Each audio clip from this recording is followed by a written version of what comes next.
আল্লাহ বলে, বান্দা দুনিয়ার মধ্যেই ডুবে গেলা, আখিরাতকে ভুলে গেলা, মনে রাখো একদিন কিন্তু কবরস্থানেই পৌঁছে যাইবা।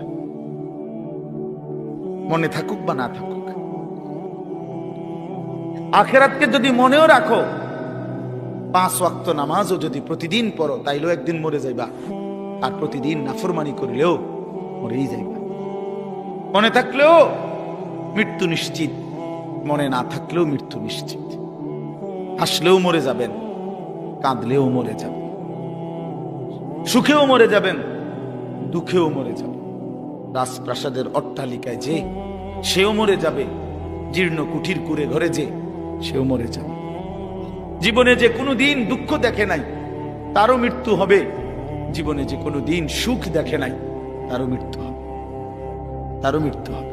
কেউ থাকবে না, কেউ না, কেউ না, কেউ না। তো এই জন্য বন্ধু আমার, বাপ আমার, ভাই আমার, আমি আপনাদের কাছে এই কথাটাই বুঝাইতে চাচ্ছিলাম। প্রথম, আল্লাহর কথা মনোযোগ দিয়ে শুনবেন, আখিরাতের ফিকির করবেন, কবরের ফিকির করেন। এত খামখেয়ালি নিজেদেরকে মনে করেন। ছেলেরা, বন্ধু, হয় তুমি মরে যাইবা, নয় তুমি বুড়া হইয়া যাইবা। বাকি তুমি এই যৌবনের এই হালাতের উপরে থাকতা না, এটা মনে রাখবে। হয় বৃদ্ধ হইয়া যাবা, আর নয়তো মরে এর আগেই কবরে চলে যাবে। বিশ্ববিখ্যাত বুজুর্গ হাসান বসরি রাহমাতুল্লাহ আলাইহি, তিনি বলতেন, ইয়া মাশারাশ শাবাব ইন্না যারআ কাদ তুদরিকুল আহাতু ক্বাবলা আন ইয়াবলুগা। তিনি যুবক দেখলে বলতেন, যুবক মনে রাখো, সব ফুল, সব ফল পরিপক্ক হয় না, পাকে না, এর আগে ঝরে যায়। এটা উনি বলতেন, এর আগে কি ঝরে যায়। একটি গাছের, আম গাছের যতগুলো মুকুল বের হয়, বইল মুকুল, এ সবগুলোই তো আম হয়, বলেন না? বলো যুবক ভাই, বলো না, সব আম হয় না। সবগুলো ছোট আম যে কয়টা হয়, এই সবগুলোই কি বড় হইয়া পাকে? ঝরেই যায়, ফুল ঝরে যায় বেশি। ছোট ছোট আম এগুলো ঝরে যায় বেশি, টিকে অল্প কয়টা। তো তিনি বলতেন যে ঝরে যায় বেশি। কিশোর, তরুণ, যুবক এই অবস্থাতেই ঝরে যায় বেশি, মরে যায়। এই কোরআন শরীফের আয়াত তো আল্লাহ এটা বলছে, অবিনকুম মান ইয়াতাওয়াফা। শক্তি আসতে আসতে, পৌঁছতে পৌঁছতে, বৃদ্ধ হওয়ার আগে আগেই অনেককে আমি আল্লাহ মৃত্যু দিয়ে থাকি, আর কাউকে বৃদ্ধ চূড়ান্ত বুড়া পর্যন্ত পৌঁছে। সূরা জুমা, এই জুমা সূরার নামই জুমা, আল্লাহ নাজিল করে বলছেন, ওয়া ইদা রাআউ তিজারাতান আও লাহওয়ান ফাদ্দু ইলাইহা ওয়া তারাকুকা কাইমা। নবী, কামটা করলো কি এরা? এদের ব্যবসা এবং তামাশা, এই দুনিয়ার তামসার জন্য আল্লাহ দুনিয়ার পুরো উপার্জনটারও বলছে তামসা। বেটা, আল্লাহ বলছে এই ব্যবসা এবং তামাশার দুনিয়ার জন্য এরা ছুটে চলে গেল। ও তারাকুকা কাইমা, আপনাকে এখানে দাঁড়ানো অবস্থায় খুতবায় রেখে চলে গেল। হায় হায়, করলা কি তোমরা? আল্লাহ নিজে তখন বলে, কুল মা ইনদাল্লাহি খায়রুম মিনাল লাহবি ওয়া মিনাত তিজারা। হায় আমার নবীর সাহাবীরা, শুনো, এই নামাজ, এই খুতবার বিনিময়ে আল্লাহর কাছ থেকে যা পাইতা, তা তোমাদের এই ব্যবসা এবং রং তামাশার এই দুনিয়ার চাইতে কোটি কোটি কোটি কোটি গুণে উত্তম ছিল। এর চাইতে সুন্দর আয়াত কি হইতে পারে? এর চাইতে পরিষ্কার কথা মালিকের আর কি হইতে পারে? ভাইয়া বলেন, ইনসাফ করে বলেন। আর কেমনে আল্লাহ বুঝাইতো? আর কেমনে বুঝাইতো? আপনার অসংখ্য মুসলমান, আমি আজকেও আমার জুমার নামাজ ওই শাসনগাছা, আমি এক মসজিদে এই মাস থেকে 2 জুমা পড়াই নামাজ। তো এইখানে বলছি যে আপনারা যারা শুধু শুক্রবারে জুমার নামাজ পড়তে আসেন, কেন আসেন?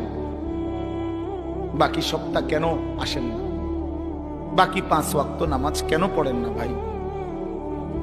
সপ্তাহের বাকি দিনগুলো কেন নামাজ পড়েন না? শুধু শুক্রবারে 2 রাকাত নামাজ পড়তে কেন আসেন? এ কথা বুঝানোর জন্য যে আপনি মুসলমান, এটা বুঝানোর লাগে নাকি? আমি তো পরিষ্কার বলি না ফরমান, তোমরা যারা 5 ওয়াক্ত নামাজ পড়ো না, পুরো সপ্তাহ নামাজ পড়ো না, তুমি শুক্রবার আয়োনের কোনো দরকার নাই, তুমি শুক্রবারে আইসা বুঝানোর দরকার নাই তুমি মুসলমান, তুমি মুসলমান আমরা এটা জানি। তোমার না ভোটার আইডি কার্ড আছে, তোমার এনআইডি আছে, তো তোমার জন্ম নিবন্ধন সনদ আছে, আমরা জানি তুমি মুসলমান, তুমি মুসলমান আমরা জানি। বেটা মিথ্যাইও তুমি, কি দরকার ছিল, কি দরকার ছিল নিজেকে মুসলমান বুঝাইবার জন্য? না না, মুসলমান আমরা জানি, আপনি মুসলমান আমরা মানি, আমাদের মুসলমানের কবরস্থানেই দাফন করা হবে। নাই তো বলেন কেন? যদি বলেন না হুজুর আমি এই জন্য আসি নাই, আল্লাহর জন্য আসছি, তো আল্লাহর জন্য আসলে আসরের নামাজে আসলেন না কেন? প্রতিবাদ করেন, একজন প্রতিবাদ করেন না যে না হুজুর আপনি ভুল বলছেন, আমি আল্লাহর সন্তুষ্টির জন্য আসছি। তো আল্লাহর সন্তুষ্টির জন্য আসলে ফজর কই, জোহর কই, আসর কই, মাগরিব কই, এশা কই, শনিবার, রবিবার, সোমবার, মঙ্গলবার, বুধবার, বৃহস্পতিবার, সে এই সপ্তাহের এই দিনগুলো মালিককে মনে করেন না কেন? বলেন ভাই, ইনসাফ কি বলে? বলেন একজন বেনামাজি বলেন, বলেন খোদার 365 দিন কোনদিন যারা ফজরের নামাজ পড়েন না, এত বড় বেহায়া কেমনে হলে? হায় দুনিয়া, হায় দুনিয়া আমাদেরকে ধোঁকা দিল, দুনিয়া আমাদেরকে বারবার ধোঁকা দিছে বন্ধু, দুনিয়া ধোঁকা দিছে। আমার বাপও থাকতে চাইছে, বাপ নাই। দুনিয়া আমার দাদাও থাকতে চাইছে, আমার দাদা নাই। দুনিয়া আমার কতজন থাকতে চাইছে, আমার চোখে দেখা সেই মানুষগুলো কেউ নাই। আমার জলজ্জন্ত জ্যাঠারে আমি দেখছি, তোমার 1 সপ্তাহের মাথায় জ্যাঠা মারা গেছে।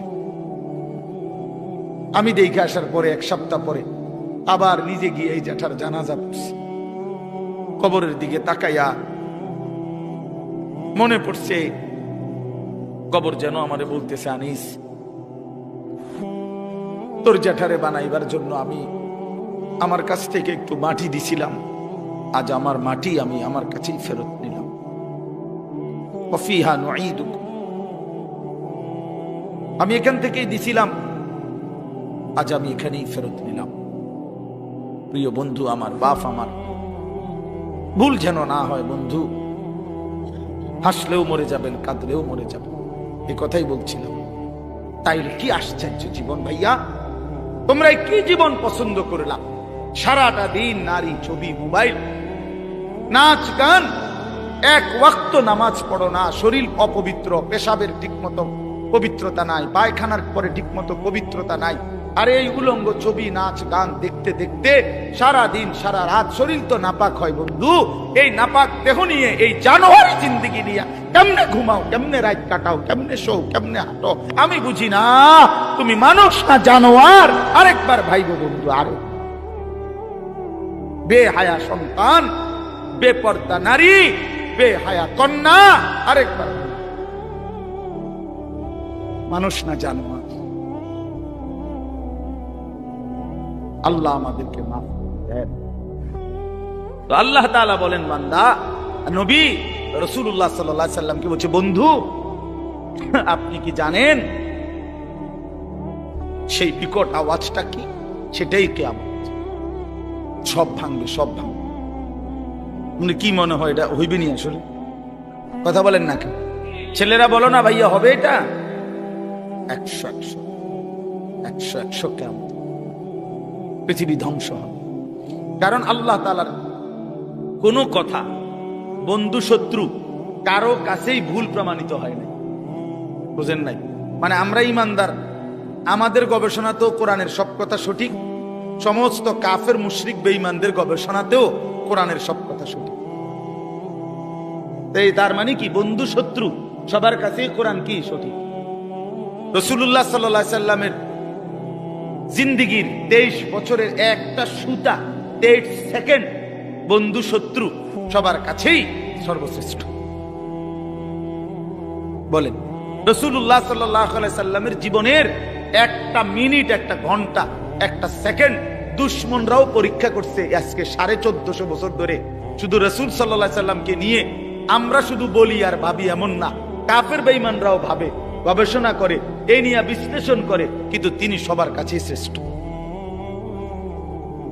বন্ধুও পরীক্ষা করে দেখছে তিনি সর্বশ্রেষ্ঠ, দুশ্মনেও পরীক্ষা করে দেখছে তিনি সর্বশ্রেষ্ঠ, তিনি সুন্দর। নবী সাল্লাল্লাহু আলাইহি সাল্লামই সবচেয়ে সুন্দর।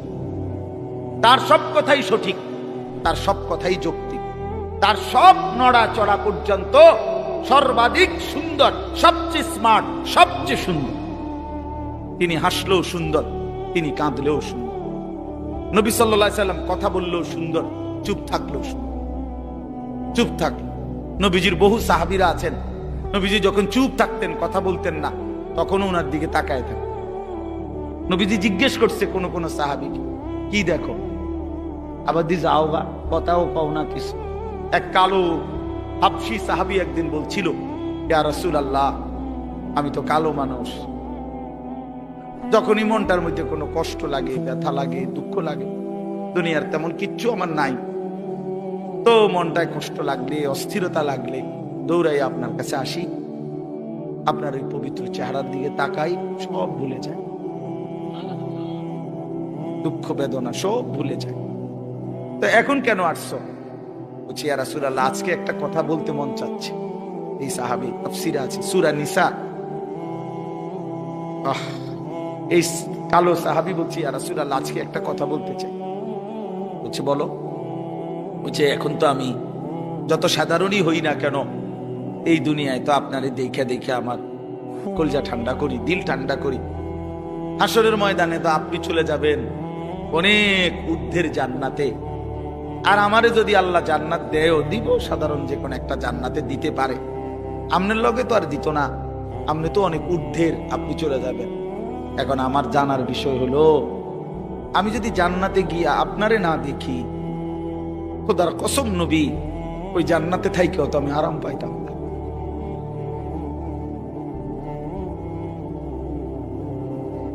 তখন আমি আপনাকে দেখবো কিভাবে?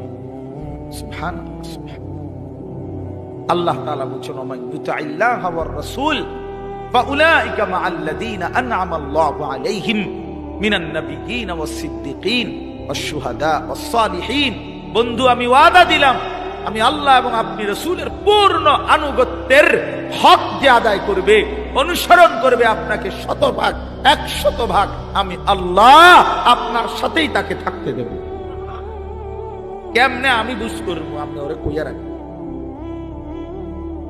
নবী সাল্লাল্লাহু আলাইহি ওয়াসাল্লাম ওই হাবশী সাহাবীকে বলছে, আল্লাহ রাসূলের আনুগত্য যদি পূর্ণ করতে পারো, ওয়াদা দিছে মালিক তুমি আমার সাথেই থাকবা। সাহাবী চিৎকার দিয়া ওইখানেই ইন্তেকাল করছে। যুবক ভাই, নামাজ পড়ো, নামাজ পড়ো। ভাইয়া আমার, নামাজ পড়ো।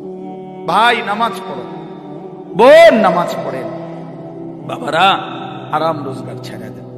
আপনারা জানেন না, আপনারা হয়তো অনেকে বুঝতেছেন না। ইনশাআল্লাহ আমরা সারা পৃথিবীর উলামায়ে কেরাম এটা বুঝতেছে, বলতেছে, আগামীর পৃথিবী শুধুই ইসলামের পৃথিবী।